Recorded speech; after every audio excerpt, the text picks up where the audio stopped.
ایسا کرتے ہیں میں تھوڑی دیر کے لیے باہر چلا جاتا ہوں، وہاں موڑ پر کھڑا ہو کر میں یہ دھیان رکھوں گا کہ کوئی اس طرف نہ آنے پائے۔ تم اپنے سارے کپڑے اتار لو اور بڑے دھیان سے دیکھو کہ کہیں کوئی کٹ وغیرہ کا نشان تو نہیں ہے۔ میں نے اس بات میں سر ہلایا۔ جوان اٹھ کر باہر چلا گیا۔ میں نے خود کو بے لباس کیا اور جہاں جہاں تک میری نگاہ جاتی تھی خوب اچھی طرح اپنی جلد کا جائزہ لیا۔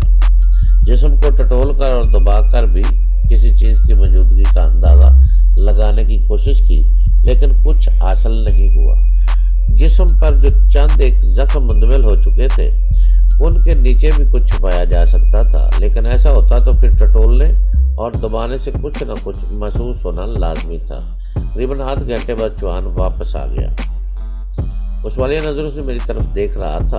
میں نے نفی میں سر ہلایا۔ کٹ کا نشان تو کہیں نہیں، نہ ہی کہیں کوئی سٹیچنگ وغیرہ ہے۔ میں نے پاجامہ پہن لیا تھا، لیکن بلائی جسم ابھی تک عریاں تھا۔ وہ باریک بینی سے ایک بار پھر میری کمر اور کندھوں وغیرہ کا معائنہ کرنے لگا۔ یہ بات بالکل سامنے کی تھی کہ اگر چوہان کی تھیوری درست ہے اور میرے جسم میں واقعی کوئی چیز رکھی گئی ہے تو پھر جسم پر سرجری کا نشان ہونا چاہیے تھا۔ 2-2.5 سال میں تو اس طرح کا نشان ختم نہیں ہو سکتا۔ شام سے ذرا پہلے جب میں چٹائی پر لیٹا تھا اور اس معاملے پر غور کر رہا تھا تو اچانک میرے ذہن میں ایک اور خیال آیا۔ جسم ایک جگہ ایسی بھی ہوتی ہے جہاں سرجری کے نشان چھپ سکتے ہیں۔ اگر سر میں کسی جگہ کٹ لگایا جائے یا سٹیچنگ کی جائے تو بعد ازاں بال سے مکمل طور پر ڈھانپ لیتے ہیں۔ یہ خیال آتے ہی میں نے اپنے سر کو ٹٹولنا شروع کر دیا۔ کیا بات ہے، سر درد کر رہا ہے؟ میرے قریب لیٹے ہوئے جوان نے پوچھا۔ نہیں، میں ایک شک نکالنا چاہتا ہوں، ذرا میرے ساتھ آؤ، میں نے اپنی جگہ سے اٹھتے ہوئے کہا۔ ہم دونوں پھر اسی حجرے کی طرف چل دیے۔ عجیب الخلقت بارندہ ایک طرف پڑا سو رہا تھا۔ ماریا سر گھٹنوں میں دیے بیٹھی تھی، اس کے پاؤں زنجیر میں لپٹے ہوئے تھے۔ ہم قریب سے گزرے تو اس نے کچھ کہنا چاہا، لیکن ہم انسنی کرتے ہوئے آگے بڑھ گئے۔ میں اپنے ساتھ ایک ٹارچ لے آیا تھا۔ حجرہ نما جگہ پہنچ کر میں نے ٹارچ چوہان کے ہاتھ میں تھمائی اور اسے کہا کہ میرے سر کا معائنہ کرے۔ چوہان نے ٹارچ کی تیز روشنی میں میرے سر کو دیکھنا شروع کیا۔ جب وہ گدی کی طرف آیا تو اس کی انگلیاں ایک دم ٹھٹک گئی۔ گدی پر نیچے کی طرف جہاں سے سر کے بال شروع ہوتے ہیں اسے کچھ نظر آیا۔ او گاڈ، اس نے سرسراتے ہوئے لہجے میں کہا، یہاں کچھ ہے۔ 1 2 3، ہاں 3 ٹانکے ہیں۔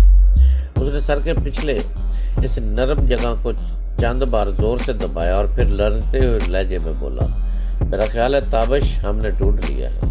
یہاں گوشت کے نیچے کچھ ہے، کیا تمہیں محسوس ہو رہا ہے؟ میں نے نفی میں سر ہلایا۔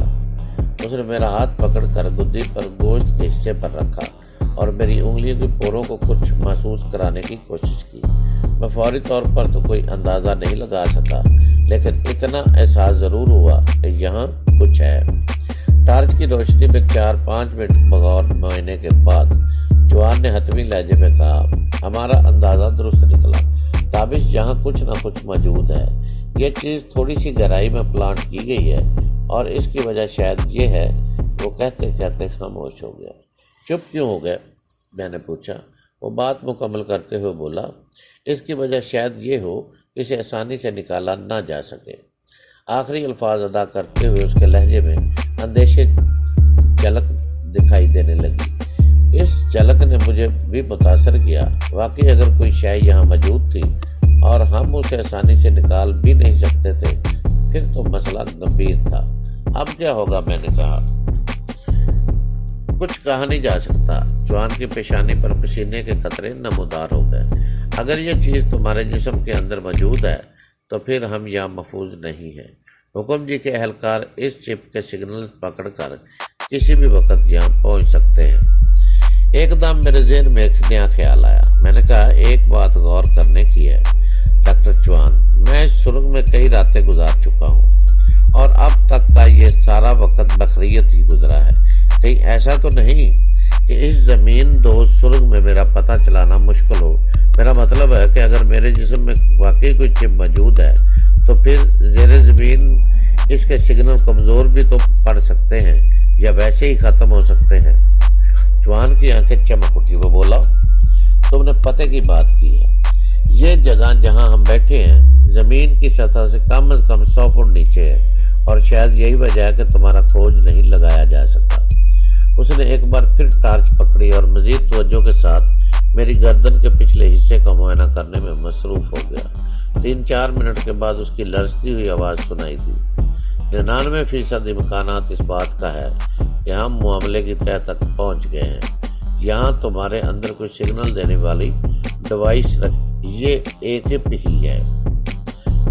کیا ہم کسی طرح اسے نکال سکتے ہیں؟ میں نے پوچھا۔ تمہارا یہ سوال غور طلب ہے۔ چھوٹا موٹا آپریشن تو میں خود کر سکتا ہوں، لیکن اگر یہ چیز زیادہ گہرائی میں ہے اور ریڑھ کی ہڈی کو چھو رہی ہے تو پھر مشکلات ہو سکتی ہیں۔ میرا تو خیال ہے کہ تم ابھی کوشش کرو، میں نے کہا۔ نہیں، اتنی جلدی نہیں، اور نہ ہی اتنی جلدی کی کوئی ضرورت ہے۔